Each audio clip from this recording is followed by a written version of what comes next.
Alors, juste à titre d'information aussi, j'ai oublié de le préciser, ça va être retransmis sur notre page Facebook en live. Je pense que- Donc, bienvenue à tous à la conférence du Master Finance, Entreprises et Marchés, donc, qui est un des 11 parcours en finance de FinPSL et qui a la particularité d'être plutôt dispensé sur le campus de Tunis. Donc, ce soir, on est ravis de vous proposer un échange qui est autour du rôle des boutiques M&A dans les économies en développement et de parler de ce qui se passe entre autres en Tunisie et en Afrique de manière générale. Donc, un grand merci à nos invités d'exception qui nous font l'honneur aujourd'hui de participer à ce débat et à Pascal Cogny, président fondateur d'Insight AM, qui nous fait l'honneur de modérer cette table ronde. Donc, Pascal, il dispose d'une expérience de plus de 35 ans dans les métiers de gestion d'actifs et du post-marché. Il a été responsable du secteur Asset Management de Deloitte France et il représentait aussi la pratique française de Deloitte France du secteur Invest Management au niveau européen et mondial. Donc, merci à vous pour votre présence et bonne conférence. Je te laisse la main, Pascal. Merci. Merci beaucoup, Nesrine. Merci beaucoup pour cette présentation. Alors, je suis le vieux de l'équipe, donc je vais essayer de modérer. Alors, je ne sais pas si modérer est le bon nom, bon mot, en tout cas d'essayer d'animer ce sujet qui est particulièrement important. Alors, on a la chance d'avoir effectivement pour ce panel des gens plus que compétents et qui maîtrisent très très bien ce sujet et surtout qui représentent l'ensemble des composantes de ce secteur. Alors, je pense qu'on va commencer par vous les présenter. Alors, ce qu'on va essayer de faire globalement dans cette table ronde, c'est d'essayer d'aborder un certain nombre de sujets pour mieux comprendre et qualifier le marché du M&A en Afrique. Alors, je vous propose les thèmes suivants. D'abord, on va regarder les moteurs du marché. Est-ce qu'on est sur de la FUSAC, la fusion-acquisition, du capital investissement? On va regarder qui sont les investisseurs du marché. Est-ce que ce sont que des investisseurs internationaux ou est-ce qu'il y a une épargne locale qui est active sur le marché? On fera deux focus parce que je pense que c'est des points qui sont clés aujourd'hui. D'une part sur le capital innovation parce qu'on en parle beaucoup et c'est un sujet qui est clé pour le développement futur du continent. Et ensuite, on regardera les fonds d'infrastructure, puisque là, je pense que c'est une piste de développement assez forte du secteur. On regardera bien sûr les particularités techniques et toutes les contraintes qui sont associées aux spécificités du continent. Et puis, on terminera par un point, je pense, qui va concerner beaucoup d'entre vous, puisqu'on regardera les problématiques de recrutement des talents et comment on peut travailler pour mieux faire éclore de nouveaux talents sur ce secteur d'activité. Alors, j'en reviens à mon panel et puis je vais essayer de vous les présenter. Alors, je vais faire des présentations assez succinctes, bien évidemment. Je laisserai à chacun le soin de compléter si j'oubliais des éléments important. Alors, je vais commencer, je vais faire ça par ordre alphabétique, assez bêtement. Je voudrais présenter déjà Amin Abdelkalek. Bonsoir, Amin. Alors, Amin, il est directeur, il est associé au sein de l'IEG Corporate Advisory. Plus de 15 ans d'expérience en finance de marché et en finance d'entreprise. Des expériences professionnelles au sein de HSBC à Paris et du Crédit Agricole CIB, c'est Excalion que tout le monde connaît en France, et puis maintenant de IEG Tunisia Corporate qui l'anime. Alors Amine a un profil un petit peu différent c'est un matheux, il a un master en mathématiques de l'assurance et de l'économie de la finance, le MACEF, le fameux MACEF, à Dauphine, et puis il a un HEC Paris MBA. Il est membre du réseau IEG Tunisie Corporate Advisory qui dirige est membre du réseau IEG Investment Banking. Alors c'est un établissement c'est une banque d'affaires d'origine allemande qui est active dans les transactions de moyenne capitalisation pour le secteur de l'Internet et de la technologie. Donc c'est un élément clé puisqu'on va avoir besoin de ses compétences et de son expertise dans le cadre de nos débats.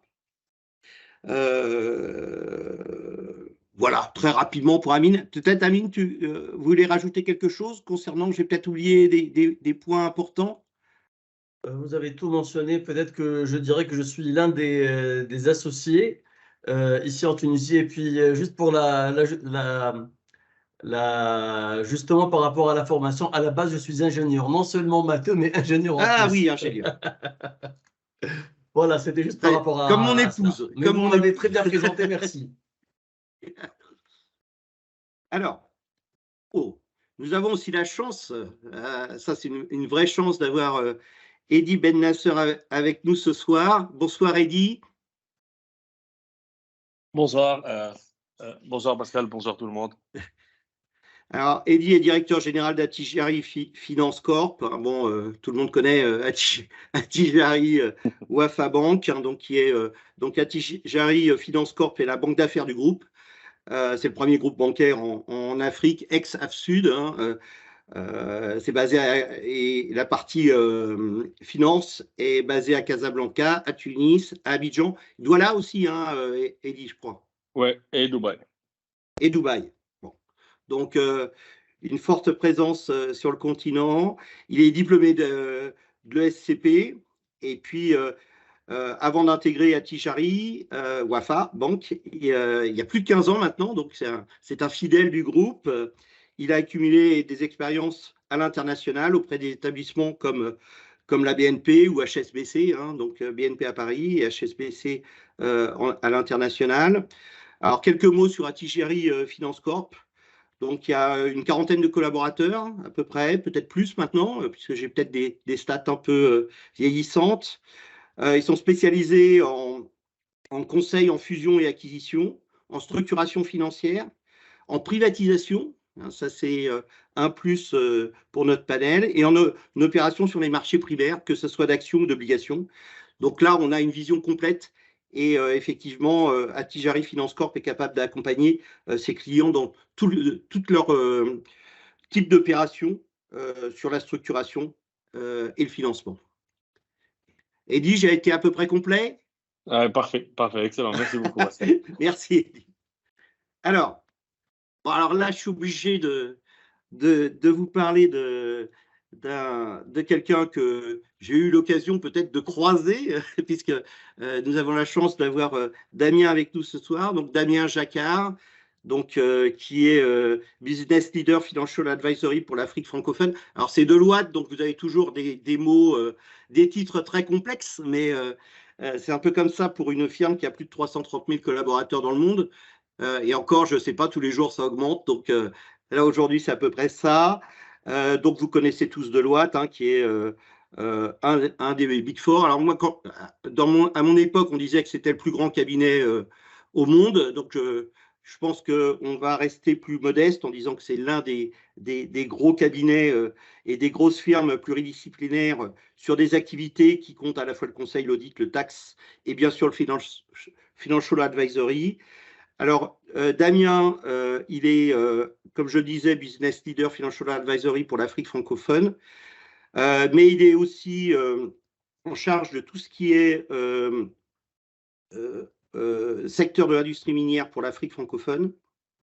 Il est spécialisé pour aider les clients africains de Deloitte sur toutes les opérations de private de transactions, en accompagnant à la fois les acheteurs industriels et les fonds de private equity. Et là aussi, ça nous apportera un gros plus pour y comprendre un peu mieux sur ce marché. Et puis, et Damien a l'avantage de parler bien sûr à la fois plusieurs langues, anglais, français, espagnol, arabe. Donc tout ça, ça lui permet effectivement d'être très présent sur ce métier en Afrique. Damien, bonsoir. Bonsoir à tous. Merci Pascal pour cette introduction qui est très complète. Je n'aurais pas grand-chose à rajouter. Effectivement, je pilote nos activités conseil financier pour l'Afrique francophone. Donc, ce sont nos activités, les métiers du transaction services, tout ce qui est due diligence, aussi tout ce qui est lié à la valo, donc évaluation d'entreprise. Donc, je pilote nos équipes partout en Afrique francophone, mais j'ai aussi une très grosse équipe en fait à Tunis, puisque Tunis est un des pôles de compétences en transaction services et en valo pour l'Afrique francophone. Et c'est vrai que je fais de la mine, mais on fait aussi beaucoup de transactions dans le secteur bancaire.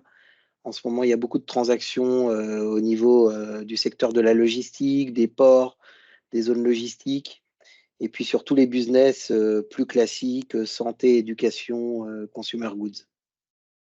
Voilà. Merci Damien pour ces précisions. Et je vais finir ce tour de table, si je puis dire, puisque même si on est en digital, avec Malek. Alors, bonsoir Malek. Donc Malek Lamouri, il est associé principal au bureau de Tunis de Cross Boundary pour la région Afrique du Nord. Il fait aussi partie de l'équipe globale de conseil en énergie et en infrastructure. On aura l'occasion d'en parler. Ça aussi, c'est un gros sujet ce soir. Malek a une longue expérience aussi, comme l'ensemble de ce tour de table, puisqu'il a accumulé en 10 ans, 10 ans d'expérience en banque d'affaires en Europe et en Afrique, à la fois chez Leptis, à la fois chez Anon, à la fois chez BNP Paribas et à la Société Générale. Il est titulaire d'un master grande école avec une spécialisation finance d'entreprise à l'EM Lyon, donc école très brillante, et puis d'une maîtrise en finance à l'IEC Carthage. Alors, pour quelques mots sur Cross Boundary, c'est une structure de conseil en investissement. Là, on est sur du conseil qui est actif dans 23 pays avec plus de 200 professionnels et couvrant 15 secteurs d'activité. Cross Boundary exerce principalement les métiers en conseil en investissement et sa particularité, c'est qu'ils sont axés sur les marchés émergents et frontaliers.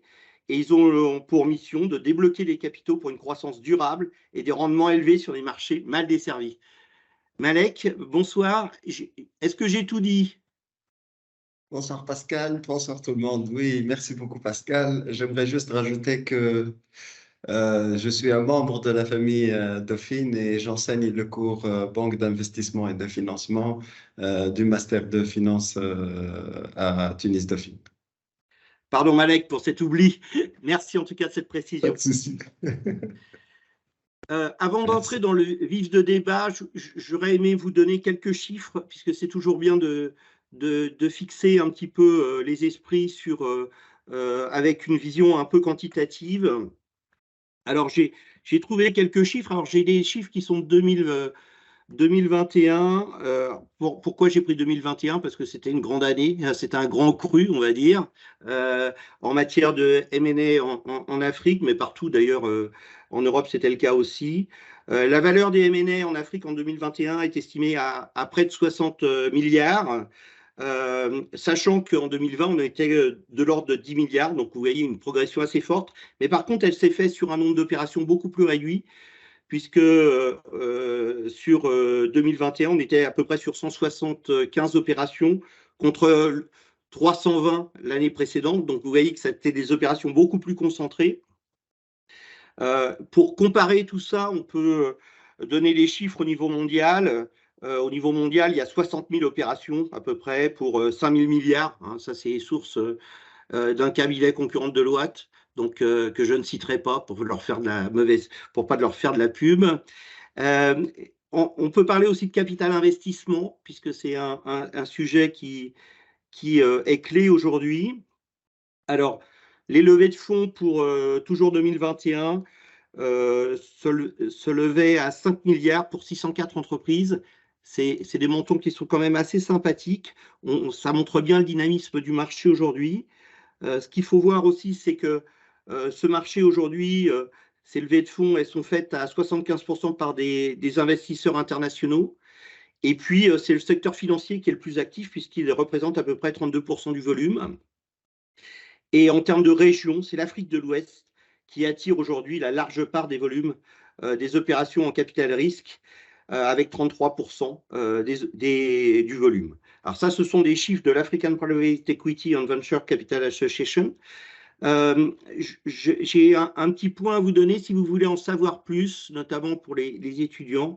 Il y a quelque chose qui est très bien et qui donne un paysage assez complet sur le capital à investissement en Afrique. C'est le document de France Invest qui s'appelle « Investir dans la croissance des entreprises en Afrique », qui est très complet. Alors, il est un peu daté maintenant, mais effectivement, il vous donnera toutes les précisions si vous voulez en savoir plus sur le sujet.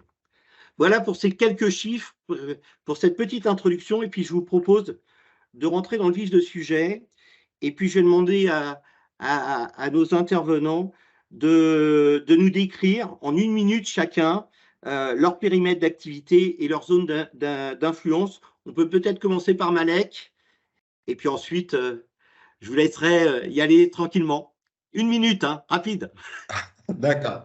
Merci Pascal. Alors, nous, chez CrossBoundary, on est vraiment focus sur les marchés émergents. On est présent sur plusieurs géographies. Donc, à partir de Tunis, on couvre l'Afrique du Nord. Et on est sur les métiers de banque d'affaires, donc les fusions-acquisitions et principalement les augmentations de capital. Donc, l'objectif, c'est de lever des fonds pour accompagner des PME dans la région à financer leurs projets de développement. On intervient sur tout le processus transactionnel de ces opérations et on peut aussi intervenir sur une phase spécifique du processus, donc de la validation des opportunités jusqu'au closing de la transaction. On peut faire donc la valorisation, les business plans, la production de documents d'investissement comme les IM, les pitch decks, les présentations, et on accompagne dans la négociation avec les investisseurs. On travaille sur du multisectoriel, mais tout récemment, on a développé une structure un peu matricielle où si quelqu'un a une expertise dans tel secteur, il peut faire partie d'une équipe régionale, mais aussi d'une équipe plus globale, mais spécialiste d'un secteur. Donc moi, personnellement, je suis sur l'équipe énergie et infrastructure, mais aussi je travaille sur du multisectoriel dans la zone Afrique du Nord. Voilà, en 1 minute. Ouais, c'est un peu plus d'1 minute, Malek, hein, mais bon, ça va. Je m'excuse. Ça passe pour cette fois. Amine, peut-être? Merci. Merci. Oui, donc bonsoir à tous une deuxième fois.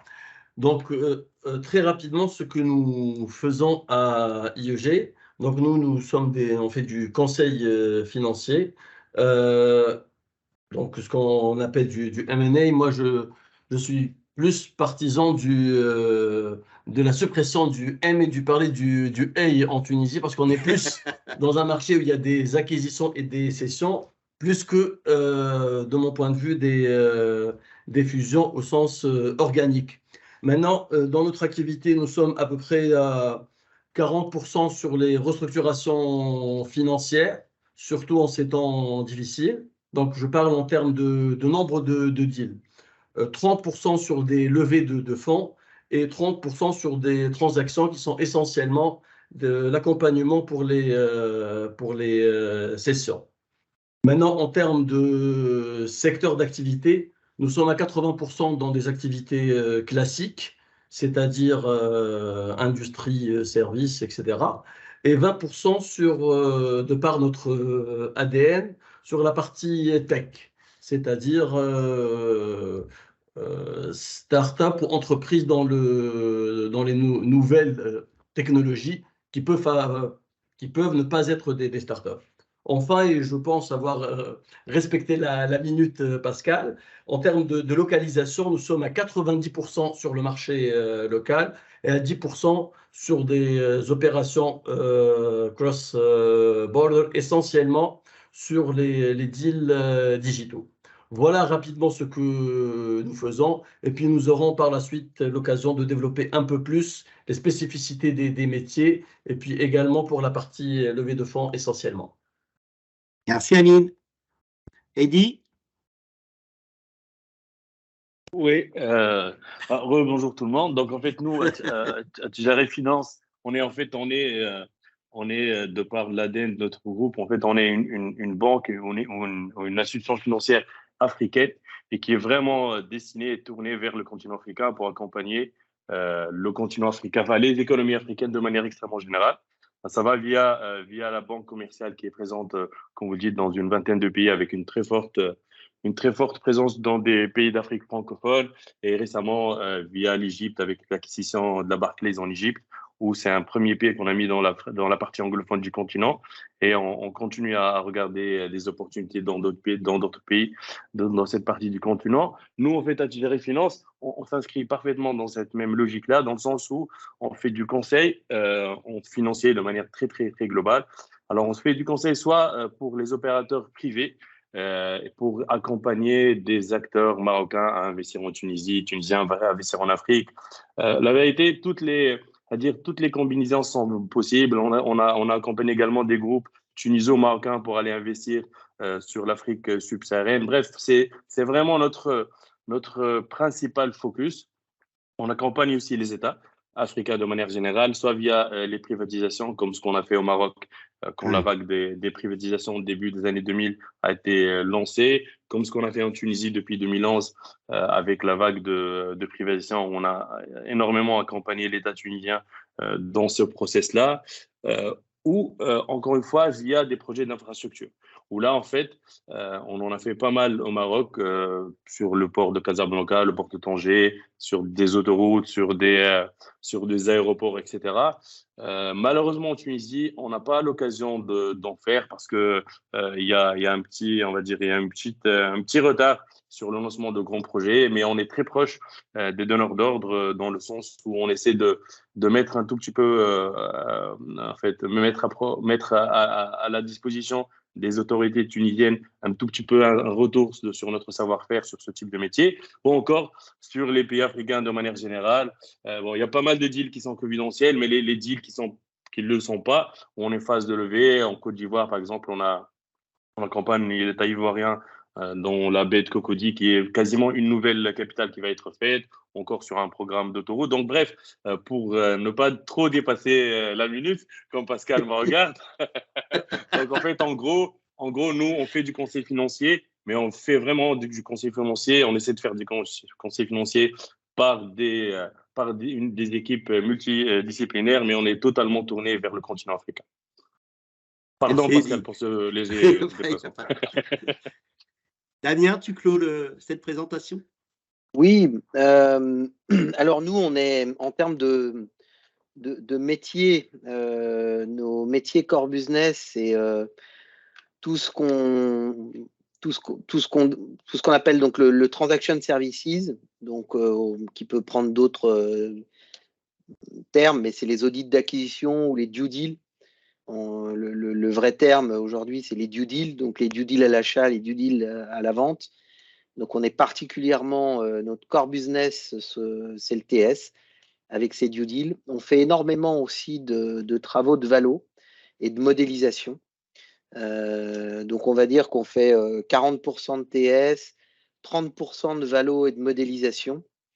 Donc là, c'est des valos dans des contextes divers et variés, qui peuvent être des contextes de transaction, donc des contextes M&A pour assister des clients, mais qui peuvent être aussi des valos de type fairness opinion pour des rapports de parité ou pour justifier des positions comptables ou dans des logiques pré-IPO. Voilà, puis le reste, donc ça fait 70%, puis 30% d'autres métiers de conseil financier qui peuvent être du PPP, de conseil en infra, quelques mandats de M&A ou de dette, des choses plus classiques, mais voilà, après il y a beaucoup de choses. Aussi toute la dimension forensique qu'on va développer dans l'avenir, donc tout ce qui est lié en fait aux investigations, à la fraude, à la bonne gouvernance, etc. Donc ça, c'est les métiers. Voilà. En termes de couverture géographique, si je prends ma casquette de patron de nos activités Afrique, donc évidemment on couvre les 3 régions, donc l'Afrique du Nord, l'Afrique de l'Ouest et l'Afrique centrale. Avec on va dire entre 6 ou 7 équipes dans les 3 régions spécialisées dans les transactions. Voilà. Et si je prends ma casquette tunisienne, donc avec l'équipe tunisienne, là aussi géographiquement c'est à peu près la même chose parce que l'équipe tunisienne est extrêmement exportatrice.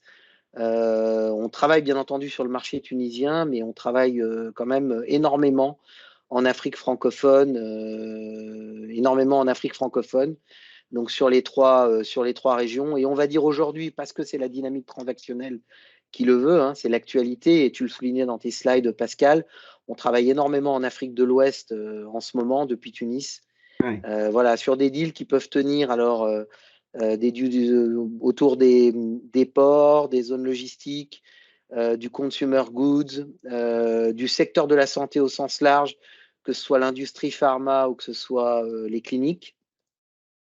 Et aussi beaucoup de FSI, donc beaucoup de secteurs financiers, et notamment sur le secteur bancaire. On a énormément de transactions sur le secteur bancaire depuis 2 ans à l'achat ou à la vente. Merci beaucoup, Damien. C'est très complet. Merci. Alors, on va rentrer dans le vif de l'exposé. Et moi, j'aimerais bien que vous m'expliquiez les types d'opérations que vous rencontrez le plus couramment sur vos territoires.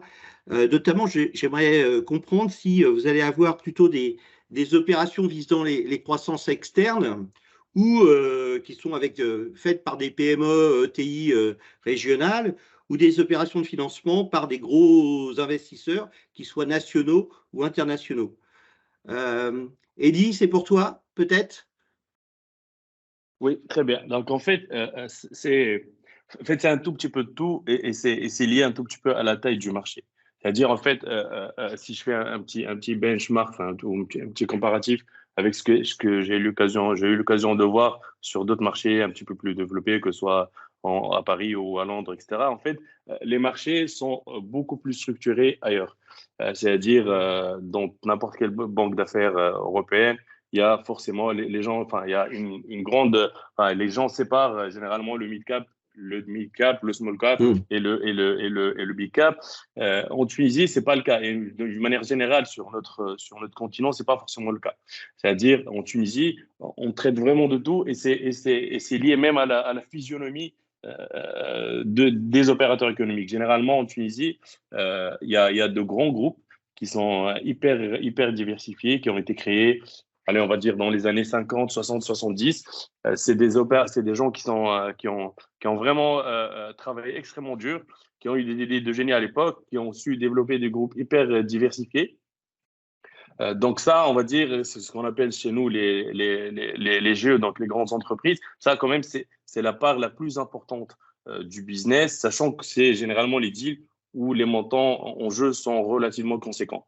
Maintenant, en termes de PME, bien sûr, quand on est dans un contexte pas très favorable, ce sont les premiers qui souffrent, puisqu'ils n'ont pas les ressources financières nécessaires, ils n'ont pas les ressources financières, humaines, etc. nécessaires pour pouvoir, on va dire, survivre.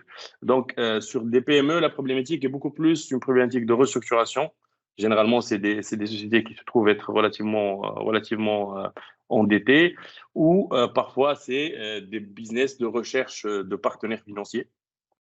Là, encore une fois, c'est un tout petit peu plus compliqué, puisqu'en fait, en gros, aujourd'hui, on a une tendance, et je pense que mes amis vont le confirmer, c'est que les fonds d'investissement, vu qu'il y a une certaine euphorie sur de la levée de fonds, les LP sont en train d'injecter beaucoup de cash au niveau des fonds d'investissement. Donc, on se retrouve avec des fonds d'investissement qui ont des tickets, on va dire, enfin, qui ont une taille de fonds d'un minimum 200 millions de dollars.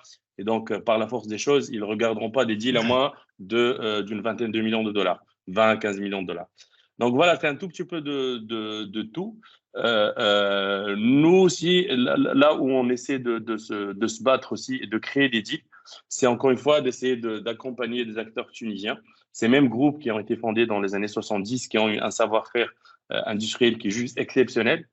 On essaie de les accompagner et de les faire sortir de la Tunisie pour aller investir ailleurs, dans des pays africains, etc. Et donc ça, c'est un tout petit peu, enfin, une vue d'ensemble sur ce qu'on traite. Sur la partie Project Finance, de manière générale, et sur de la levée de fonds, des grandes levées de fonds, encore une fois, en Tunisie, il n'y a pas forcément ça. D'ailleurs, même les banques elles-mêmes ne sont pas forcément structurées dans ce sens, à part, je pense, Attijari et je pense une ou deux autres banques qui ont de vraies équipes Project Finance. Les autres banques, le besoin n'y est pas encore, hein, parce que ça, généralement, c'est l'État qui doit donner le temps pour ce type de projet. Voilà. Merci, Eddy. Hamid, quelques mots pour compléter, peut-être? Ah, on ne vous entend pas. Le micro. Ton micro, Amy. Oui, oui, Tu es tout en à mute. fait. Donc, en fait, je disais que Heidi avait fait quasiment le tour de la question.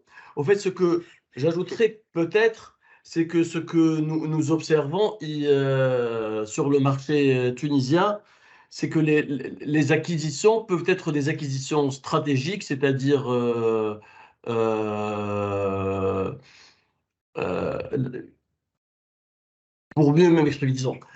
Une entreprise, si elle décide de faire une acquisition, ça serait une acquisition où elle observe une offre et essaie de se positionner sur l'offre. Donc, en fait, j'ai inversé les termes. Donc, l'acquisition, elle est opportuniste et la cession, elle est stratégique. C'est-à-dire, on observe des cessions parce qu'on essaie de se désengager d'un business qui ne rentre pas dans la stratégie d'un groupe. Et comme Hed, il a très bien décrit, en général, nous avons des groupes structuré. C'est ce genre de groupe en général qui fait appel à du conseil pour ce genre d'opération. Donc les sessions sont stratégiques, bien pensées, alors que les acquisitions restent opportunistes et on voit rarement un client venir pour demander justement une acquisition. Donc ça, peut-être c'est une particularité également du marché. La deuxième chose que j'aimerais peut-être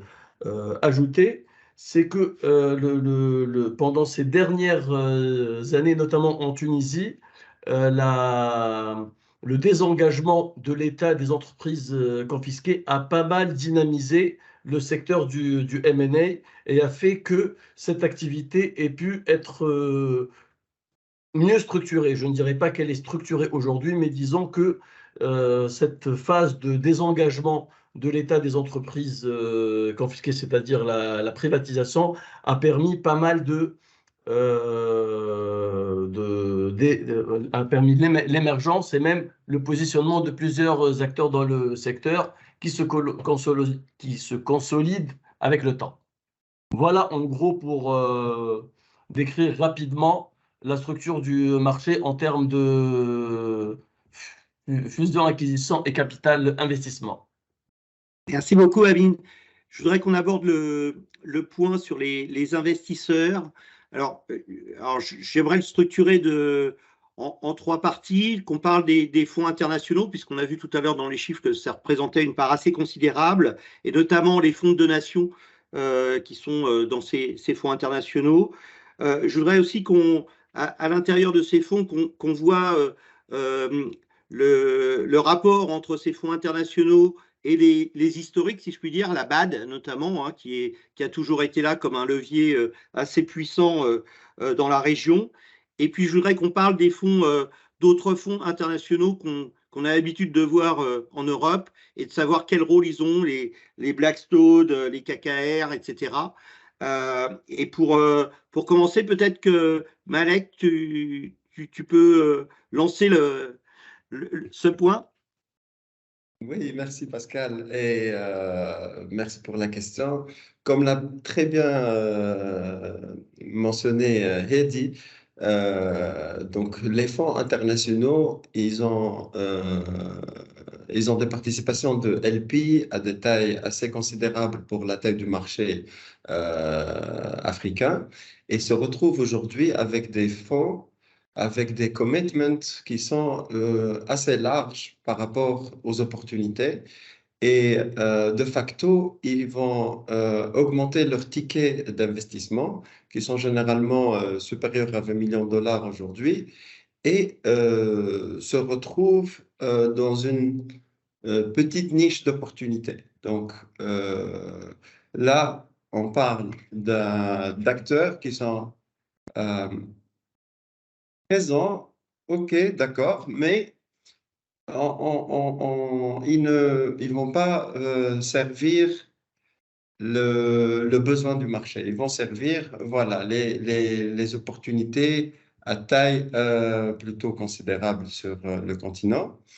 Et quand même, ces gens-là, même quand ils trouvent des opportunités, ils sont face à des contraintes comme les rendements pour leurs fonds. Donc, ils doivent encore faire la sélection pour choisir les opportunités qui répondent à leurs espérances de rendement. vu les risques pays dans ces économies émergentes. Donc, pour résumer, leur cible idéale serait des PME matures en expansion qui cherchent à lever des fonds et qui ont aussi des revenus en hard currency pour limiter un peu le risque de l'investissement de ces fonds internationaux. Tout à l'heure, vous avez mentionné les noms que vous connaissez, les internationaux comme KKR ou Blackstone. On ne les voit pas trop sur le continent. Ils regardent à travers des fonds qui ne sont pas dédiés pour l'Afrique, mais plutôt des fonds globaux. Ils regardent certains actifs sur des secteurs larges, donc heavy sectors, où leur ticket rentre dans ces investissements et le rendement répond à leurs besoins. Donc, pour répondre, ces gens-là ne sont pas aussi présents, mais il y a d'autres fonds qui sont internationaux, qui lèvent des fonds auprès de LP internationaux et font des fonds vraiment dédiés pour le continent. Donc, on en a parlé de ces fonds. On peut citer les DPI, des gens comme ça. Après, il y a aussi les fonds régionaux. Donc, les fonds régionaux qui vont se concentrer sur une zone géographique, l'Afrique du Nord ou l'Afrique francophone ou l'Afrique de l'Est. Et ces fonds sont plus adaptés donc, au marché, mais sont aussi confrontés à des contraintes. Pour trouver des cibles, ils vont chercher, trouver des entreprises familiales qui ont une certaine réticence à ouvrir leur capital. Donc, ils vont faire un peu d'ingéniosité, aller chercher des instruments financiers plus adaptés pour pouvoir investir sur le continent. Et donc, on va aller chercher des instruments hybrides qui vont satisfaire les conditions des actionnaires historiques et répondre aux besoins de ces fonds régionaux. Donc, on peut voir des investissements en titres participatifs, en obligations convertibles en actions. Donc, si le projet marche très bien, les investisseurs ils vont récupérer leur rendement sans pour autant toucher à la structure de capital qui est généralement familiale. Après, vous avez mentionné les fonds de donation. Moi, je qualifierais plutôt, c'est les fonds plutôt catalytiques qui viennent donner une solution pour réduire le risque des investisseurs privés. Et de nos jours, on appelle ça donc le blended finance. Donc, ils viennent donner une contribution financière qui va permettre de rendre des opportunités plus attirantes pour les investisseurs privés. Et ces montages ont généralement un objectif pour ces donateurs, c'est qu'ils cherchent un retour d'impact. Donc, généralement, on va chercher l'employabilité, on va chercher la sécurité alimentaire, on va chercher la décarbonisation, on va investir ou encourager l'énergie renouvelable. Donc, ces fonds viennent généralement des fondations, des philanthropes, des organisations internationales comme l'Union européenne ou autres, viennent des institutions financières de développement comme la BAD. Donc, la BAD peut se positionner sur plusieurs, vous l'avez mentionné tout à l'heure. Donc, la BAD, c'est un bon exemple de fournisseur de capital sur le continent. Ils participent donc à financer les fonds d'investissement en tant qu'LP. Ils participent à financer des projets en direct, que ce soit en equity ou en dette. Et à travers des programmes où ils cherchent à faire un impact, ils donnent des fonds en donation pour dynamiser le secteur privé dans ces investissements. Donc, grosso modo, il y a des gens qui font quelque chose, mais le continent a vraiment il y a encore un gap à couvrir. Merci Malek. Damien, pour compléter, je pense que tu déjeunes tous les jours avec ces grands fonds internationaux. Oui, on les connaît effectivement pas mal. Donc et Malek en a fait une belle présentation. Je vais essayer de pas être redondant. D'abord, je vais totalement dans son sens. Les Blackstone, KKR, on les voit pas tellement. Il y a eu quelques initiatives, KKR, Carlyle, à un moment donné. Ils étaient présents, mais je pense qu'aujourd'hui, il n'y a plus d'intérêt parce qu'en fait, ils ne trouvent pas d'opportunités d'investissement assez grosses sur le continent africain. Donc, ils ont un problème de matching entre leurs exigences, le cahier des charges en fait avec lequel ils travaillent, qui sont sur des tickets trop importants par rapport à ce qu'aujourd'hui les économies africaines peuvent leur proposer en opportunité. Donc on ne les voit pas, on va dire ceux-là. Voilà. Et pour autant, on a quand même des fonds d'une certaine taille. Malek en a cité quelques-uns, DPI, qui sont des fonds internationaux. Et certains même, et je peux rajouter pour essayer de donner une nuance pour ceux d'entre nous qui vivons à Tunis, il y a énormément de fonds internationaux qui ont des équipes en Tunisie. Donc, pour ceux qui connaissent un peu la Tunisie, des fonds comme Admayus, RMBV, SPE, Afrique Invest, sont des fonds qui ont des équipes en Tunisie, mais qui sont finalement des fonds internationaux, parce qu'ils gèrent en fait des fonds d'investissement qui sont levés à l'étranger avec des stratégies d'investissement en Afrique. Donc, c'est une nuance qu'il faut faire. Encore une fois, pour être dans une photo complètement tunisienne, finalement, les seuls fonds, les fonds locaux tunisiens, enfin ce qu'on pourrait appeler vraiment des fonds locaux et pas internationaux, ça va être ce qu'on appelle en Tunisie, par exemple, les SICAR, donc STB SICAR, SIM SICAR, voilà, il y en a un certain nombre, je crois qu'il y en a presque une trentaine. Voilà, mais voilà, donc ça c'est un premier ou deux commentaires. Après, effectivement, peut-être une chose qu'il est intéressant de noter, même si ça, de mon point de vue, même si ça n'apparaît pas, voilà, si c'est peut-être pas visible à l'œil nu. Donc aujourd'hui, on a effectivement une forte présence des bailleurs de fonds internationaux, donc qui, dans une poche publique, donc par exemple, on a cité avant la Banque mondiale, mais si on prend la Banque mondiale, la GIZ, l'AFD, sont des bailleurs de fonds internationaux qui sont les instruments en fait des politiques de certains pays européens ou américains. Ces gens-là investissent dans des projets publics de modernisation des États, de développement, etc. Puis après, ils ont des bras, je dirais, plus pour le secteur privé. Donc l'AFD, par exemple, la Proparco.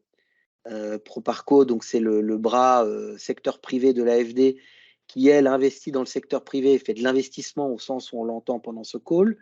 Les Américains, donc à côté de la GIZ, ils ont la KfW, qui aussi investit dans le privé.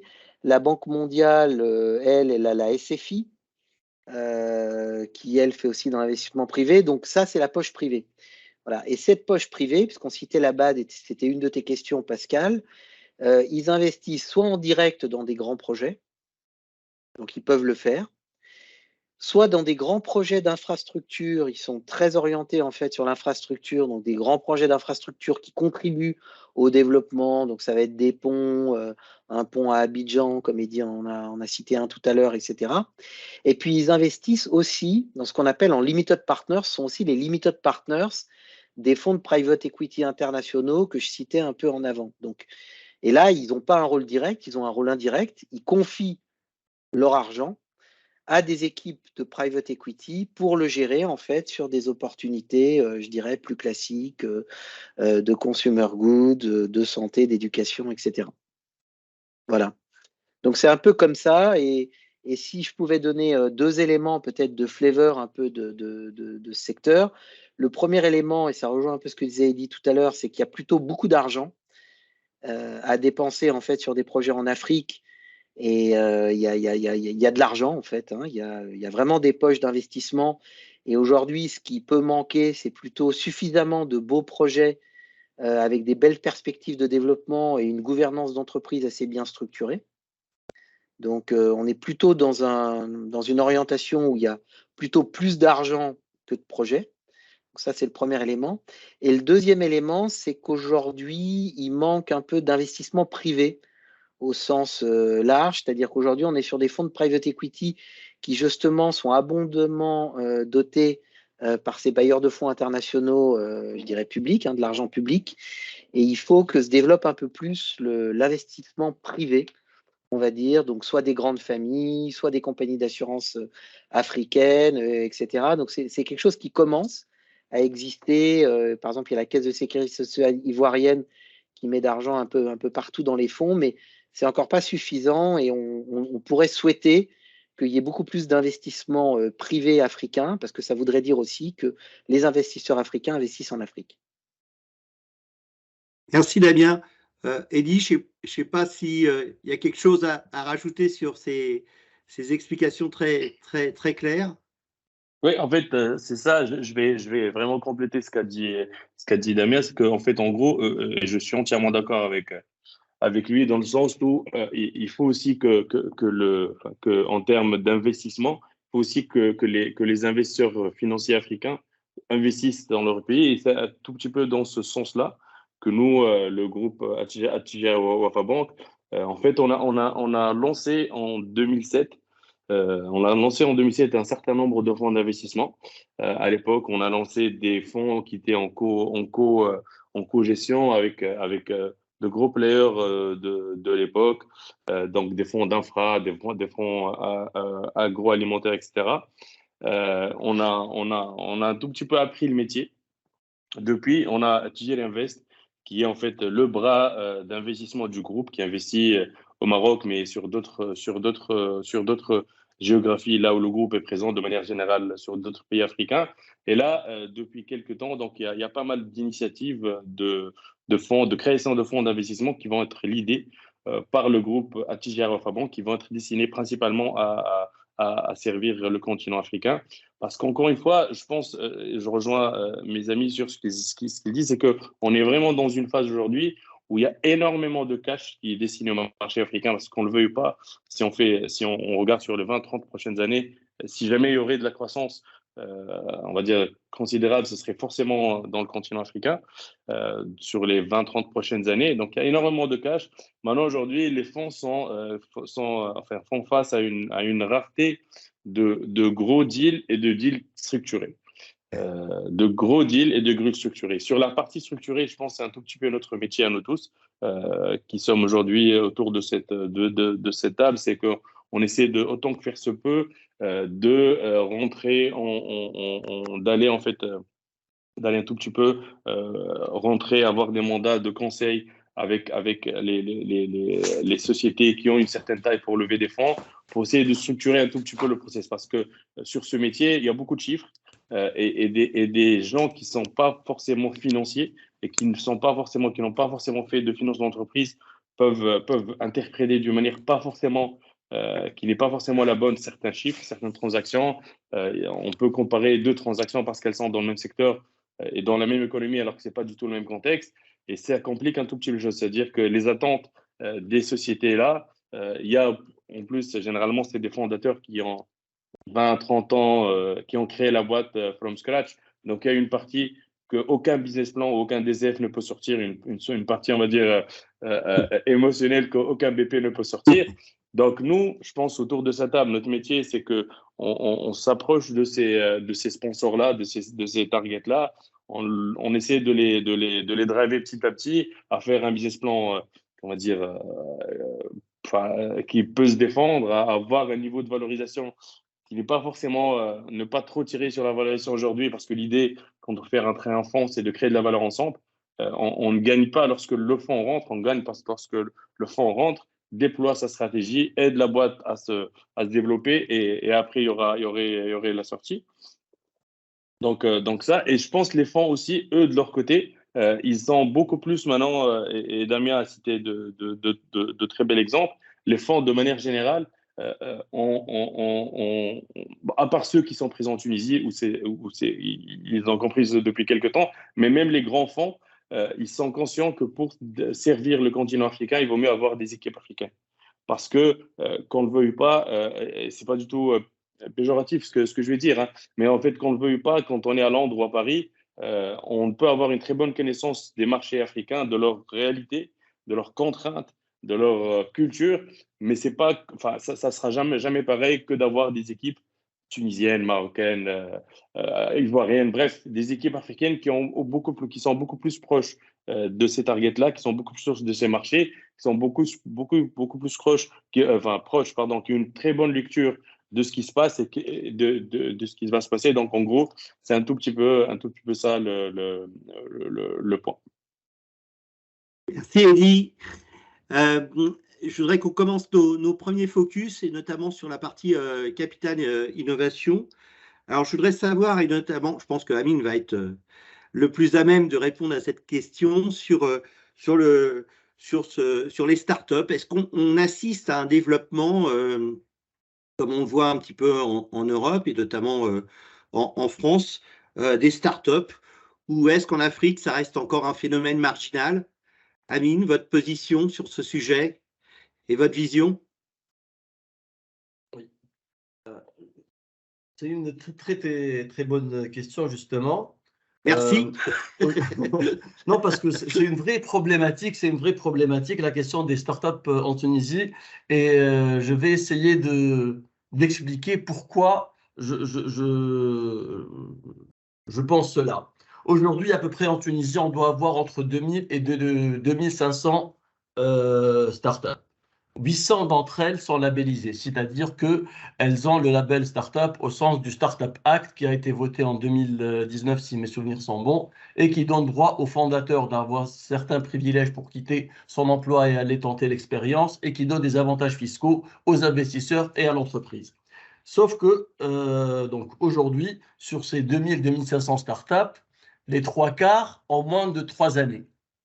Donc, qui dit moins de 3 années, ça veut dire qu'elles sont dans la phase seed ou early stage. C'est-à-dire que, par définition, elles ne peuvent prétendre qu'à des montants pas très élevés. Donc, si on prend par exemple l'année 2021, il y a eu une levée de fonds consolidée, c'est-à-dire de toutes les startups sur le territoire tunisien, de 100 millions de dinars.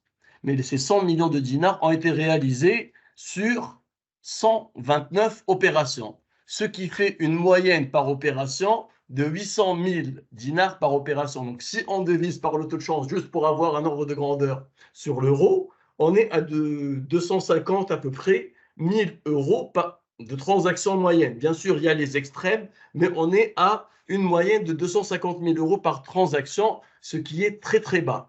Si on le compare, par exemple, à la moyenne européenne, qui est de 16 millions d'euros en 2022 sur le deuxième ou troisième trimestre, j'ai oublié 2022, mais l'ordre de grandeur, c'est ça. C'est-à-dire que nous avons des écarts très, très importants. D'où l'impact sur le capital innovation. Donc aujourd'hui, quel est le profil de l'investisseur en Tunisie? Enfin, je parle bien sûr dans le secteur des startups. C'est des business angels locaux, c'est quelques VC locaux, et c'est tout à fait compréhensible parce que l'investissement dans la transaction ne peut pas être justifié par un placement de 250 000 euros. Et ça, c'est le véritable problème rencontré par les start-upers tunisiens qui très rapidement essayent de partir à l'étranger pour pouvoir valoriser. Parce que la question aussi est une question de valorisation, étant donné qu'une start-up qui commence à peine à faire un certain chiffre, elle peut mieux valoriser sur son potentiel par rapport à des investisseurs étrangers que locaux. Et la particularité de l'investissement, c'est-à-dire l'activité de VC, la proximité est relativement importante. Et donc, les startups tunisiennes sont pénalisées parce qu'elles peuvent difficilement prétendre à un investissement étranger. Donc, en général, sont obligés de partir pour s'installer ailleurs, pour pouvoir lever des fonds ailleurs. La problématique de cela, c'est qu'il y a le code d'échange qui ne favorise pas le départ. Donc, c'est vraiment une situation compliquée. Ce n'est pas très, très facile d'être un start-upper ou un jeune qui a une idée géniale et qui veut lever des fonds. Je les vois tous les jours, ils se battent. On essaie de les accompagner comme on peut, mais le contexte n'est pas toujours favorable. Il y a ceux qui réussissent. Il y a eu dernièrement la transaction de Instadip qui a été la source de l'admiration de tout le monde, d'Expense il n'y a pas longtemps également. Mais ça reste des exceptions. Enfin, je pense pour être positif, ce qu'il faut retenir, c'est qu'il est possible de lever des fonds et de prétendre à un capital innovation dans ce contexte si on arrive à se positionner avec un capital innovation, notamment étranger. Voilà, donc je pense avoir fait le tour des points que je voulais aborder. J'espère que je n'ai pas été trop long. Et puis si vous avez des questions, je suis à disposition. Peut-être la seule chose que je dirais, c'est que la question intéressante dans tout ça, comment garder les pépites nationales qui ont un très fort potentiel pour qu'elles puissent, justement, en cas de réussite, avoir l'étiquette locale et payer en fin de compte ses impôts ici plutôt qu'ailleurs. Ouais. Mais je pense qu'on a tous ce problème-là. Hein. Nous, c'est pareil en France. Donc, juste je voudrais faire le deuxième focus sur la partie infrastructure. Elie, tu voulais rajouter quelque chose peut-être? Oui, exactement. En fait, moi, juste sur cette partie startup, je vous raconter un tout petit peu l'expérience qu'on a eue, nous aussi, en Tunisie, sur ce monde-là, parce que c'est vraiment un monde totalement différent de ce qu'on a l'habitude de voir. En fait, en 2020, comme vous le savez, il y avait le Covid, donc le business était un tout petit peu au ralenti. Et grâce notamment à des collaborateurs qui sont avec nous, qui ont fait Dauphine d'ailleurs, en fait, qui s'intéressent énormément à ce monde-là. Donc, on a essayé de négocier un petit budget pour essayer d'accompagner un tout petit peu les startups. Donc, c'est là où on est rentré en fait dans ce monde-là. Et je rejoins Amine en fait sur pratiquement tout ce qu'il a dit. Je pense en gros, la Tunisie est un excellent laboratoire pour les startups. Parce qu'on a des gens, enfin, on a des jeunes qui ont un niveau d'éducation qui est très bon par rapport à la région, on va dire, sur la moyenne.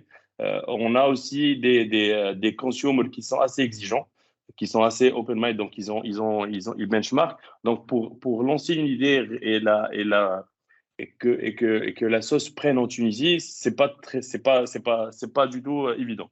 Maintenant, ensuite, dépasser ce stade-là, pour partir à une échelle industrielle, je pense que, pour résumer un tout petit peu le problème, c'est que ces start-upers-là vont beaucoup plus rapidement que le système qui est mis en place, y compris le Startup Act, etc. Parce que c'est des gens une start-up, généralement, la décision doit se prendre dans l'heure.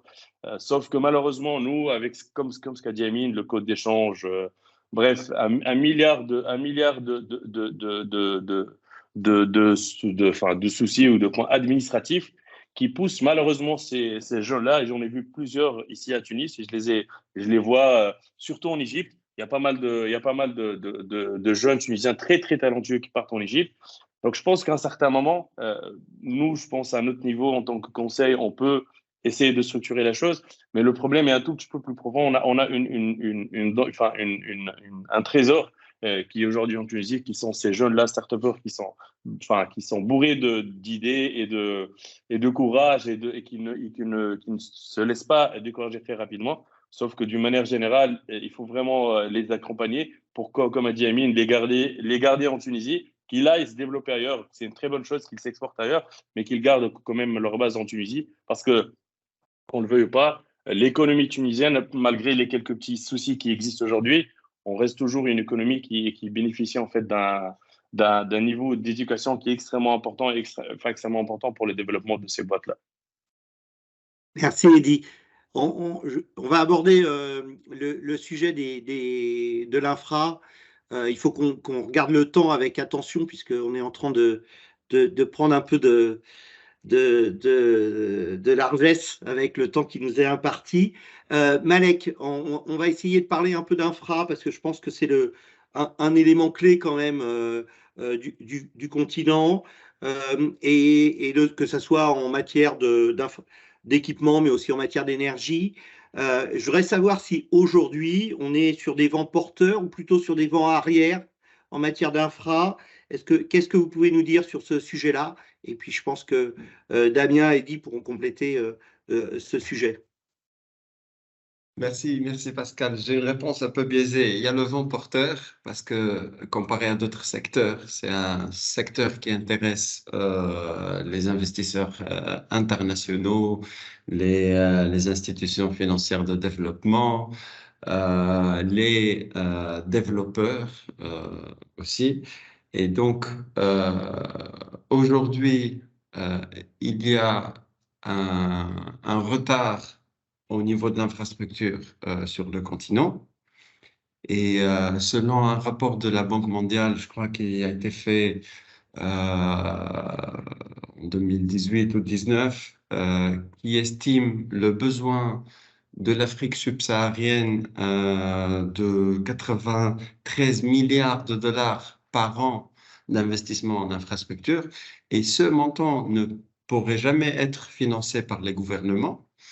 Et donc, il y a un gap qui doit être financé par le privé, par les banques.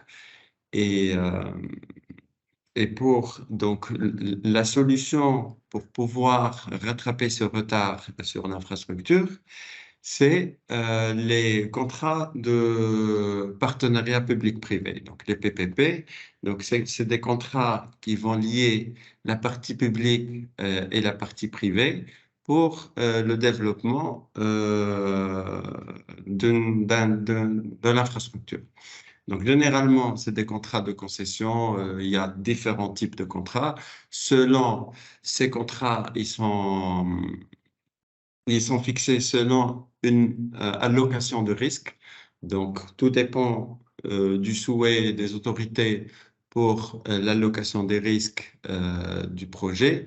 On va définir le type de contrat. Donc, ça peut être du Build, Operate, Transfer, ça peut être de l'allocation, ça peut être du Build, Finance, Operate and Transfer. Donc, il y a plusieurs types. Et donc,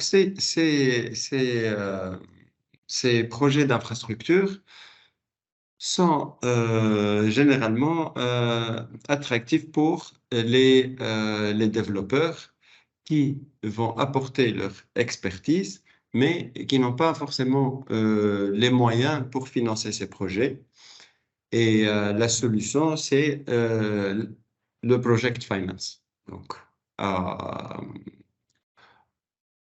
à la mise en place du projet, on parle de project finance et à un deuxième stade, on peut parler de M&A. Donc, project finance, donc chez les banques, c'est de financer des projets d'infrastructure. Chez le conseil, la banque d'affaires, c'est de l'advisory sur des project finance. Donc, ça peut être du côté des gouvernements pour les appels d'offres, donc les procurement. Ça peut être du côté des développeurs pour analyser l'opportunité. Ça peut être du côté des fonds d'infrastructure qui vont venir compléter le financement. Et donc, ces schémas, il est cadré par une multitude de contrats. Donc, on parle d'une structure contractuelle qui est mise en place. L'objectif de cette structure contractuelle, c'est de répondre à des risques pris par chacune des parties. Donc, il y a plusieurs contrats. Donc, dans un projet d'électricité, on va parler d'un contrat de concession, on va parler d'un contrat d'achat d'électricité, de PPA, on va parler de contrat de management et de maintenance de l'infrastructure, on va parler d'off-take contract qui va racheter le truc, qui va fournir la matière première pour produire l'électricité. Donc, plusieurs contrats et leur objectif, c'est de limiter les risques sur ces projets. Donc, réduire les risques va attirer les investisseurs et d'où l'intérêt des investisseurs financiers et des fonds d'infrastructure. Donc, dans une phase de financement de projet, on va voir le développeur qui va mettre une partie de l'equity. Il va peut-être être accompagné par un fonds infrastructure qui va mettre de l'equity ou des instruments un peu hybrides pour financer la partie equity. Et on va avoir une très grande partie. Donc, vu le risque est plutôt maîtrisé, on va avoir des projets qui sont highly leveraged. Donc, il y a des taux, des effets de levier qui sont faits pour pouvoir bénéficier après des rendements intéressants pour les investisseurs. Donc là, on va aller voir les banques comme Attijari Wafa, qui a une équipe dédiée en financement de projets. Les banques internationales aussi regardent le continent. Donc, on parle de banques commerciales et d'institutions financières de développement. Donc, ces banques vont financer, on va dire, 70-80% du projet. Les 30-20% qui vont rester vont être financés par le développeur et un fonds. On va partir vers la phase de construction et on va, à un certain moment, on va atteindre le COD. On appelle COD, c'est la date où l'actif rentre en exploitation. À cette date, il y a des opportunités en M&A. Comment est-ce qu'on peut trouver des opportunités en M&A? Donc, le développeur qui est spécialiste de l'activité, que ce soit gestionnaire d'aéroport, gestionnaire d'autoroute ou gestionnaire de centrale électrique, à ce moment-là, dès que l'actif rentre en activité, il va se désengager un peu du projet, céder une partie de son equity à un fonds d'investissement qui va chercher un rendement maîtrisé avec des TRI relativement faibles, mais avec un risque qui est faible. Et le développeur va permettre de faire un cash-out qui va lui permettre de financer un nouveau projet. Et donc, il y a des opportunités M&A après l'entrée d'exploitation des actifs. Voilà en gros donc un peu l'infrastructure. Je laisse la parole à nos amis et confrères pour rajouter. Très bien, ouais, quelques mots. Oui. Ouais. Non, je pense que Malek a très bien décrit le financement d'infrastructures. Donc moi, je peux donner quelques éléments, peut-être un peu de perception macro. Alors, le premier élément, c'est qu'effectivement, tu l'as dit en introduction, mais les besoins en infrastructure en Afrique sont énormes. Donc, il y a effectivement énormément de projets, que ce soit dans le secteur de la logistique au sens large, les routes, les ponts, les ports. Donc, il y a énormément de projets et aussi en matière d'énergie. Voilà, donc ça va de la ferme éolienne au projet solaire, les usines de dessalement d'eau de mer aussi, qui vont devenir aussi un sujet de plus en plus important. On a un pays comme l'Algérie, par exemple, qui est très en avance sur le sujet des dessalements d'eau de mer. Ils ont une vision, pour le coup, assez avant-gardiste. Ils ont investi il y a longtemps dans les projets de dessalement, mais beaucoup d'autres pays vont devoir le faire et sans doute aussi des pays européens.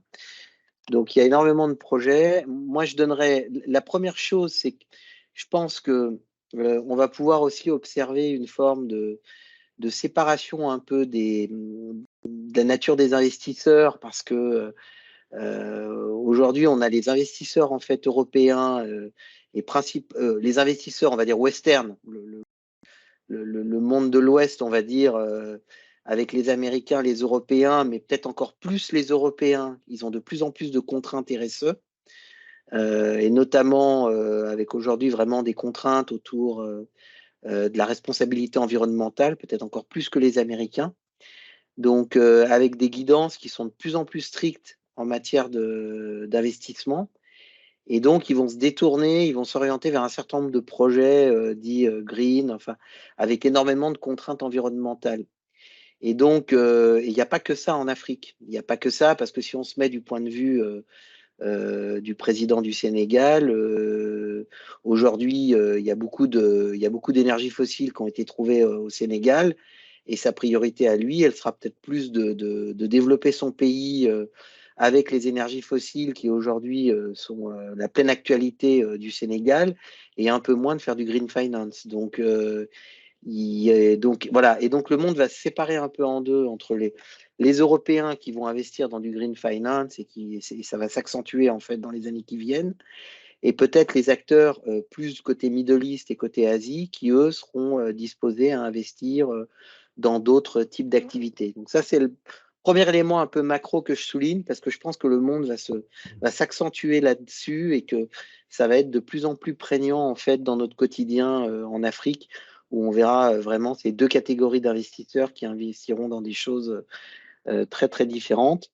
Et le deuxième élément, donc Malek a bien décrit le process, et je dirais que c'est peut-être un deuxième commentaire que je veux faire en top de ce qu'a expliqué Malek, c'est que je pense que la difficulté, elle est vraiment dans la capacité en fait des États à gérer en fait ces process, comme Malek les a expliqués, les process de PPP. Aujourd'hui, il y a plein de besoins. Les besoins, si on les regarde de manière très très haute, ils sont juste immenses. Mais après, la capacité des États à les opérationnaliser n'est pas du tout évidente. Donc, elle est là, en fait, la grande difficulté, c'est d'avoir, en fait, un acteur public dans chacun des pays d'Afrique qui ait une administration, d'abord qui ait mis en place, en fait, tout le dispositif juridique qui permette de mettre en place, en fait, un PPP. Ça, c'est le premier élément. Donc, ce dispositif juridique, il n'est pas toujours présent. Et puis après, tous les pays ne sont pas dotés, en fait, d'une administration, je dirais, efficace, qui est capable en fait d'animer en fait ces process de PPP et de permettre à des investisseurs privés de venir opérer en fait que ce soit un port, une route à péage, un pont à péage, une usine de production d'électricité, etc. C'est ça la grande difficulté en fait aujourd'hui du développement des infrastructures en Afrique, parce que sinon effectivement l'argent est là. Je pense, et c'est vraiment cette opérationnalisation qui est difficile, y compris de faire adhérer aussi les entreprises parapubliques. Et ça, c'est une problématique mondiale, hein. Je pense que quand on annonce à EDF qu'il y a d'autres électriciens qu'EDF, ils ne sont pas très contents. Pareil pour la SNCF. Donc, ce n'est pas un sujet particulièrement africain, mais c'est un sujet qui est vraiment global dans le monde entier. On a ces difficultés. Mais voilà, c'est ça qui bloque un peu le développement en fait de cette dynamique des infrastructures. Merci Damien. Je regarde si Nesrine me fait des gros yeux ou pas, parce qu'on déborde un peu. Eddy, en quelques mots, pour compléter un peu les propos, et qu'on va essayer ensuite de boucler sur les quelques questions qui nous restent à traiter. C'est clair. Non, en fait, je vais être très bref parce que je pense que Melk et Damien ont vraiment fait le tour. Donc, en gros, c'est clair. Bah, si je prends le cas de la Tunisie, là, en fait, avec malheureusement, avec le peu de projets d'infrastructures qui sont sortis de terre sur les 12, 13, 15 dernières années, il y a un besoin qui est juste extraordinaire. Ce qui est bien sur ces projets-là, c'est que l'argent ne coûte pas cher, généralement. Il y a énormément, surtout quand on met une petite couche de green dessus. Là, ça devient vraiment très bon marché, on va dire. Il y a vraiment beaucoup de fonds qui sont dédiés à ces secteurs-là. Encore une fois, je rejoins parfaitement Damien, c'est qu'en gros, il y a un petit problème de gouvernance au niveau de manière générale, hein. dans d'autres pays, dans des pays moins que d'autres, mais un certain problème de gouvernance sur la conduite de ces projets BPP, parce que ces projets-là, certes, il y a le pays du public qui est dedans, mais en fait, ils ne peuvent pas être gérés comme étant un deal 100% public. Il y a une certaine flexibilité qui doit être là. Il y a une certaine, dans tous les sens. Moi, en fait, je vais benchmarker, par exemple, avec un gros projet d'infra dans les énergies renouvelables sur lequel nous avons eu l'occasion de travailler au Maroc, où on a accompagné en fait l'Agence marocaine des énergies renouvelables sur plusieurs projets, à peu près 500, 600 mégas en fait sur tout le Maroc. Et en fait, en gros, à un certain moment, même nous, en tant que conseil, on avait besoin d'une flexibilité. On avait besoin de recruter, par exemple, 2 ou 3 avocats sur des missions ponctuelles parce qu'on avait besoin de ce jeu-là, chose qu'on ne fait pas généralement sur d'autres deals. Hein. Mais sur ce deal-là, en fait, il faut que le donneur d'ordre, donc l'État, ne fonctionne pas forcément 100% comme étant l'État sur d'autres projets parce que c'est des projets à inertie extrêmement longue. C'est des projets où il y a plusieurs intervenants, où la partie juridique est juste extraordinaire, la partie contractuelle est extraordinaire, la partie financière aussi. Donc, en gros, le marché est là, l'argent est là. C'est juste un petit réglage de gouvernance, de doter ce projet-là de la bonne gouvernance pour qu'il puisse voir le jour. Merci Elie, merci de ces C'est quelques moi. mots. Je vous propose de regrouper les deux questions que j'avais en tête, c'est-à-dire à la fois les difficultés, contraintes que vous rencontrez au quotidien dans l'exercice de vos missions, et puis la problématique de recrutement qui est aussi, je pense aussi, qui rentre dans le cadre de ces difficultés. Et Eddie, pour garder la main, est-ce qu'il y a le temps est plus long en Afrique pour ce type de deal ou pas? Oui, clairement en fait. Clairement, mais en fait, le temps est plus long, et d'ailleurs, le temps est plus long généralement pour les juniors parce qu'eux, ils veulent closer des deals très rapidement et c'est une bonne chose. Mais le temps est plus long et moi, personnellement, je trouve ça beaucoup plus, beaucoup plus challenging que sur d'autres marchés beaucoup plus matures parce qu'ici, enfin, généralement en Afrique, il y a très peu de deals qui sont déjà faits. Il y a très peu de deals, d'un deal où le deal est fait, on connaît, enfin, les sociétés sont beaucoup moins matures que des sociétés sur des pays développés. Donc, sur chaque deal, il faut vraiment faire preuve d'ingéniosité, de patience, de créativité pour faire aboutir le deal. Donc, les deals prennent beaucoup plus de temps sur le continent africain. J'espère que mes amis vont le confirmer, mais les deals prennent beaucoup plus de temps parce que les boîtes ne sont pas forcément, ne sont pas forcément à jour. La collecte d'informations prend beaucoup de temps, etc. Mais derrière, c'est beaucoup plus challenging parce que déjà, les deals ont un plus grand impact sur les économies que sur le continent africain, européen où, je sais pas, il y a plus qu'une dizaine, enfin, plusieurs dizaines de milliers de deals par an. Les deals sont beaucoup plus impactants et le deal est beaucoup plus challengeant parce que, en fait, sur chaque process du deal, toujours faire preuve de créativité, etc. Donc, les deals prennent plus de temps, mais ils sont beaucoup plus challenging, selon moi. Merci Elie. Amine ou Damien, on peut parler du change, des problématiques sur le change ou pas? Comme une problématique forte? Oui, alors je pense qu'il y a deux problématiques. Il y a deux problématiques, je pense, majeures de mon point de vue, et je parle sous le contrôle de mes collègues. Mais alors, il y a une problématique de réglementation de change, au sens. Donc ça, c'est une problématique qui est variable en fait d'un pays à un autre, qui est plus ou moins compliquée d'un pays à un autre.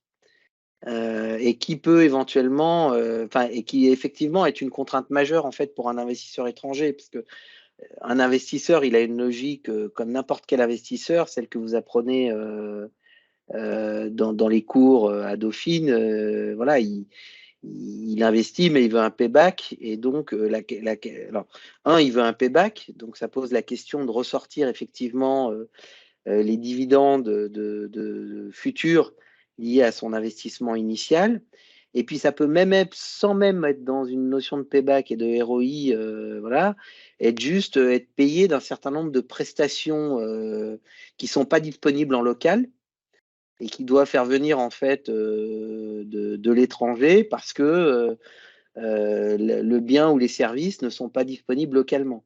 Et effectivement, il y a des réglementations de change dans les pays africains qui sont souvent contraignantes pour des contraintes macroéconomiques qui, encore une fois, qui se comprennent très très bien, parce que je suis pas un économiste, mais je pense que si on ouvre complètement les pays, ça peut avoir des conséquences juste dramatiques. Donc, je comprends la logique macroéconomique qu'il y a derrière et je la critique pas, mais ça a une contrainte effectivement en termes de dynamique de deal et d'attractivité en fait des pays avec des législations qui peuvent être plus ou moins difficiles. Une qui est connue dans notre région pour être particulièrement difficile, c'est celle de l'Algérie que je connais assez bien, où il y a une réglementation de change qui est quand même assez compliquée et où finalement il y a peu de choses qu'on peut payer en euros en fait. Hein, voilà. Donc ça, c'est la première chose. Et puis dans le change, donc il y a la réglementation de change, puis après il y a le risque de change en tant que tel. Voilà, donc au Maghreb, on a alors en Afrique subsaharienne, on est dans le CFA. Le CFA aujourd'hui, il est vissé à l'euro à 6,55, 957. Donc tant que le CFA est vissé à l'euro, bah, on a une monnaie qui est stable. Et même si ça pose des problèmes, parfois, on lit beaucoup de choses sur Internet. Enfin, on lit, il y a effectivement un problème un peu de souveraineté qui est posé par cette monnaie qui s'appelle le franc, alors qu'aujourd'hui, les pays sont indépendants depuis au moins 50 ans. Donc, ça peut poser des problèmes de souveraineté, mais par contre, au plan de la stabilité de la monnaie, bah, c'est plutôt une bonne chose. Hein. Donc, aujourd'hui, le franc CFA, il est arrimé à l'euro et il n'a pas de risque, en tout cas, pas plus de risque que l'euro, en tout cas aujourd'hui. Donc, ça, c'est une bonne chose. Par contre, au Maghreb, donc, les monnaies sont indépendantes, donc chaque pays est souverain à sa monnaie. Et effectivement, il peut y avoir en fait des risques de dévisser et d'avoir en fait un dinar. Donc pas plus tard qu'aujourd'hui, là, il se trouve que je suis au Caire, là, en ce moment où je parle, et j'ai un investisseur qui m'interrogeait sur la Tunisie et son point de préoccupation, c'était ça, quoi. Il m'a posé la question, il m'a dit, est-ce que le dinar tunisien peut dévisser à 5? Parce que dans les scénarios les plus pessimistes, on dit que le dinar pourrait dégringoler. Aujourd'hui, il est à 3,2 et on dit qu'il pourrait dégringoler à 5. Donc évidemment, d'un point de vue d'un investisseur étranger, quand vous placez votre argent et qu'à un moment donné, vous avez un actif en dinar et que le dinar dégringole, bah, vous perdez subitement énormément de valeur. Donc c'était vraiment ça sa question, elle était basique. J'ai pas su y répondre parce que j'en sais rien. Le risque de dévaluer le dinar, voilà, Amine sourit, mais c'est la réalité. On ne sait pas. On parle depuis très très longtemps en fait d'un dinar tunisien qui devrait dégringoler. Pour l'instant, il dégringole pas, il se tient plutôt. Donc, mais clairement, c'est un risque qui est appréhendé par les investisseurs étrangers. Et la plupart espèrent d'ailleurs, quand ils font des investissements dans des pays en devise comme ça, veulent avoir des couvertures naturelles. Donc, ils espèrent investir prioritairement dans des projets qui ont une partie des ventes en euros et où il se dit que il aura un net de devises en euros et qui sera donc protégé de manière naturelle en euros. Ça, c'est un sujet qui est important. Aujourd'hui, il y a tout un tas d'investisseurs étrangers qui regardent ça en priorité. Ils veulent bien investir en Tunisie, mais que si il y a une couverture naturelle en euros. Autrement dit, par exemple, un business, pour expliquer pour nos étudiants, aujourd'hui, vous avez un business vous avez un business en Tunisie. La plupart de vos coûts sont en dinars, vos capex, vos salaires, etc. Si vous avez, on va dire, 50% de vos ventes en dinars et 50% de vos ventes en euros, bah, vous pouvez sûrement estimer que vous avez une couverture naturelle en euros. Dans la mesure où vos ventes en dinars vous permettront de payer vos dépenses en dinars, et par contre, l'excédent de valeur que vous créez, lui, vous pouvez l'avoir en euros. Donc, vous êtes tranquille, vous êtes à l'aise. Voilà. Et beaucoup d'investisseurs étrangers ne regardent que des projets qui offrent cette couverture naturelle en dinars. Après, si vous êtes un investisseur tunisien en Tunisie, la problématique, elle est différente. Ce n'est pas du tout une logique de chauvinisme ou quoi que ce soit. C'est une pure logique d'investisseur financier. Mais si aujourd'hui, vous êtes en Tunisie et que vous êtes un investisseur tunisien, vos actifs sont en dinars et vous n'avez aucun problème à investir dans un projet en dinars. Merci Damien. On va peut-être parler un peu du recrutement des talents. Amine, quelques mots sur ce sujet ou c'est facile de recruter en Tunisie aujourd'hui? Les talents existent. De mon point de vue, le souci, c'est de les faire venir d'abord. Et la concurrence n'est pas uniquement une concurrence locale. Aujourd'hui, la concurrence se fait avec le monde entier, avec les économies développées qui sont assoiffées de talents et qui ont les arguments pour les faire venir. Donc aujourd'hui, outre la concurrence naturelle que rencontre toute activité, étant donné que naturellement elle chercherait à garder et à faire venir les meilleurs, notamment dans les activités de services comme les nôtres, mais le souci, c'est de les décourager pour rester et ne pas partir. Et rien que l'année dernière, enfin, un exemple n'est jamais représentatif, mais je pense que c'est une situation qui est assez fréquente. J'avais justement affaire à un étudiant de Dauphine qui était bon, qu'on voulait garder. On lui a même fait une proposition et il m'a expliqué clairement qu'il avait une opportunité, qu'il n'était pas content de partir d'un point de vue, entre guillemets, patriotique, mais d'un point de vue euh, carrière et potentiel. Son choix était fait et cette situation, nous la rencontrons assez souvent et c'est une vraie question, je pense, au-delà de l'activité du conseil, mais je pense que la fuite des cerveaux et le départ des talents et de l'investissement public dans les cerveaux est une question qui est sérieuse, qui va avoir des impacts, j'espère, pas très dramatiques dans les 2 décennies à venir. Ouais. Damien ou quelqu'un d'autre pour compléter? Damien, bon, c'est facile de recruter quand on s'appelle Deloitte, non? Non, je vais dans le sens de ce que dit Amine. C'est effectivement, nous, on est des people business, hein, comme on dit. Hein, donc, nous, voilà, on ne vend que du vide cervelle. Donc, pour nous, c'est vraiment le cœur du sujet. Et effectivement, il y a des difficultés. Là encore, pour essayer de donner quelques commentaires additionnels et pas dire, voilà.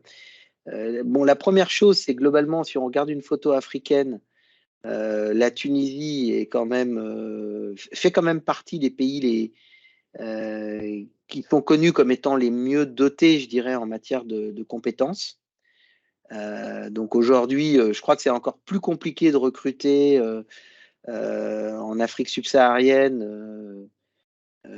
C'est encore plus compliqué de recruter en Afrique subsaharienne. Donc la Tunisie a quand même, avec le Maroc, sont quand même les endroits où il y a le plus de compétences formées parce qu'il y a de plus en plus d'écoles, dont Dauphine. Hein, dont Dauphine, nous on recrute beaucoup à Dauphine chez Deloitte pour la partie conseil financier.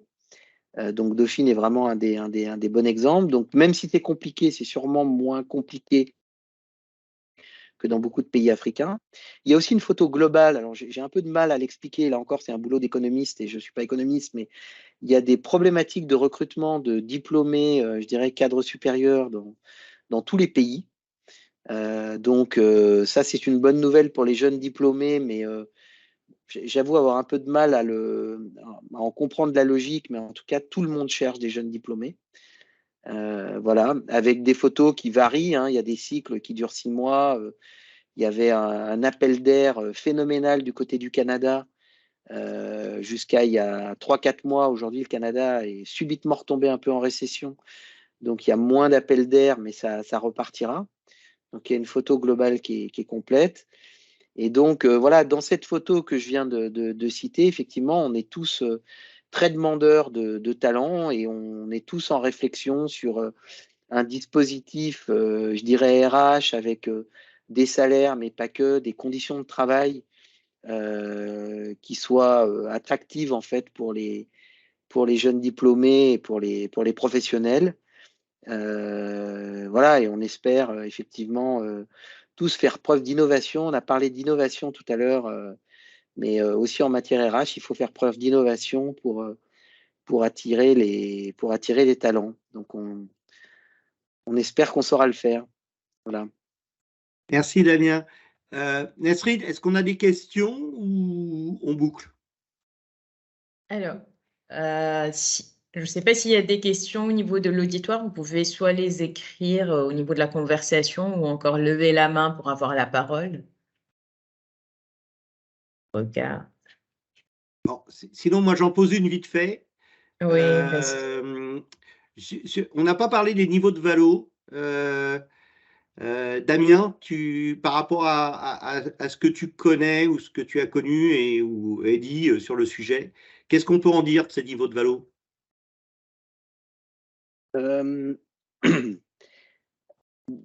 Globalement, alors, globalement, pour répondre de manière très générale, et après on peut être spécifique si on a le temps, mais On n'a pas le temps. on n'a pas le temps, donc on va être très général. Mais les niveaux de valo, en fait, en Afrique sont souvent assez élevés comparativement à ce qu'on observe en fait dans des marchés comme la France, les USA, etc. Donc il y a plusieurs raisons à ça. Alors il y a plusieurs raisons à ça. Sur la dynamique M&A, j'en donnerais. Il y a plusieurs raisons à ça. Je dirais la première raison, c'est l'indication qu'on donnait tout à l'heure entre, je dirais, le fait qu'il y a beaucoup d'argent de disponible en fait pour les investissements en Afrique et finalement pas autant de projets intéressants, matures, développés avec une gouvernance structurée. Donc quand il y a des projets qui sont vraiment au point, où les fondamentaux sont intéressants et où on a un management de qualité, etc., il y a une forme de compétition naturelle qui se met en place et on en ressort souvent avec des niveaux de valo assez élevés. Ça, c'est le premier élément. Le deuxième élément, pour ceux qui ont des DCF, qui ont la mécanique du DCF en tête, c'est que on est souvent sur des projets de développement avec des potentiels de développement qui sont généralement importants sur les marchés africains, qui peuvent, je dirais, après se refléter, je dirais, dans des valeurs à l'infini, dans une valeur terminale à l'infini, dans un DCF avec des niveaux souvent assez élevés, plus élevés que dans des environnements où on a des croissances à l'infini à 1,5%, 2%. Là, nous, on sera beaucoup plus facilement à 3, 4, 5, 6, 7%. Donc, ça fait ressortir des niveaux de valo élevés. Troisième élément, c'est la dynamique des bourses locales. Les valorisations boursières des entreprises africaines sont extrêmement élevées. Pour des logiques qu'on pourrait prendre avec plus de temps, on pourrait essayer de se l'expliquer. Mais je pense que la réglementation de change est un des éléments d'explication. Mais on a des valorisations boursières qui sont extrêmement hautes. Et qui guident aussi après les niveaux de valo qu'on a dans des transactions M&A. Voilà. Et pour donner un exemple, parce que je trouve assez caricatural, assez intéressant. Enfin, Eddy est un banquier, il doit voir, mais les banques africaines, elles sont sur les marchés, sauf si elles sont vraiment très mal en point, mais une banque africaine qui est juste performante normalement, on va dire, elle est valorisée entre 1,5 à 2,3, 4, 5 fois ses capitaux propres, de 1,5 à 2,5. Et toi, Pascal, qui est un banquier français, tu sais qu'une banque en Europe, ça se valorise à 0,9 ou 1 maximum. Quoi. Et encore, Tu vois, ouais. Tu me le confirmes. Ouais. Voilà, tu vois. Donc, ça, c'est un peu. C'est le premier constat. Enfin, ça, c'est un constat que j'ai fait il y a pas mal d'années qui m'avait surpris la première fois que j'ai fait une valo de banque. Voilà, qui est peut-être particulièrement vrai sur le secteur bancaire où on a cet écart pharaonique, on va dire, mais qu'on peut retrouver un peu dans à peu près tous les business. Merci. Merci beaucoup, Damien, pour ma petite question finale. Nesrine, tu as des questions dans l'auditoire ou on conclut? Alors là, je n'en vois pas au niveau de la conversation, mais je ne sais pas s'ils reçoivent mes messages en même temps. Donc, mais bizarrement, l'auditoire est silencieux. Et calme. C'est surtout que le panel a été très complet dans ses propos et a couvert très bien l'ensemble des sujets qu'on voulait aborder ce soir. Moi, je vais vous demander, mais en 1 minute, hein, pas plus, une seule minute, un mot de conclusion, et notamment en essayant de voir qu'est-ce qui manque aujourd'hui pour que le marché soit dans une grande dynamique et qu'on rencontre effectivement le succès que l'on pourrait voir dans les autres parties du monde, en Afrique sur la partie M&A. Qui veut commencer? Amine, vous Oui. ouvrez le feu? Oui, moi je pense, en partant de l'expérience tunisienne, je dirais que la contrainte de la circulation des capitaux est un point crucial pour la dynamisation de l'investissement, étant donné qu'il y a cette réticence des investisseurs étrangers pour les problèmes que Damien a très bien expliqués, notamment par rapport à la dévaluation de la monnaie. J'ajouterai également la stabilité fiscale et aussi la stabilité politique. Ce sont des éléments macro qui sont fortement liés aux économies émergentes. C'est la définition même, je dirais, des économies émergentes et qui constituent un vrai challenge pour les pays africains pour justement être attractifs pour les capitaux. Parce que le potentiel est existant, la taille des projets est là. Le souci, c'est un matching entre les fonds disponibles et la capacité à absorber les fonds et être attractif pour ces fonds. Merci, Amine. Malek? Je réfléchis à la solution miracle. Mais j'en ai pas trouvé en fait. Mais je pense et je suis convaincu que s'il y a une volonté des autorités, on peut faire bouger les choses. Par contre, s'il n'y a pas, c'est un peu compliqué. Damien? Non, je pense que Amine et Malek ont donné tous les éléments. Il y a effectivement un grand sujet de gouvernance publique pour une notion d'environnement. Amine a bien parlé de stabilité fiscale et je retiens vraiment le mot stabilité parce que je pense que contrairement parfois à l'IDERSUS, vous n'avez pas forcément besoin d'être le pays qui offre le taux d'imposition le plus bas. Moi, je ne pense pas que ça soit une course au taux d'imposition le plus bas. Par contre, offrir de la stabilité à un investisseur pour qu'il puisse fabriquer son business plan sur un flux d'une vingtaine d'années et que ça ne change pas tous les 4 matins, ça c'est essentiel. Et un élément qui est important, qui est même majeur, c'est la sécurité. Ouais. Donc ça pourrait même résumer d'ailleurs la sécurité, que ce soit une sécurité juridique, fiscale, et une sécurité des personnes et de la capacité à bouger, quoi. Et en sécurité. Eddie, votre tour. Ouais, en fait, je vais essayer de ne pas redire ce qu'ont dit mes amis, mais en fait, en gros, pour résumer un tout petit peu, certes, c'est un petit peu plus compliqué de faire du M&A en Afrique que sur d'autres marchés beaucoup plus développés où les choses sont plus ou moins cadrées.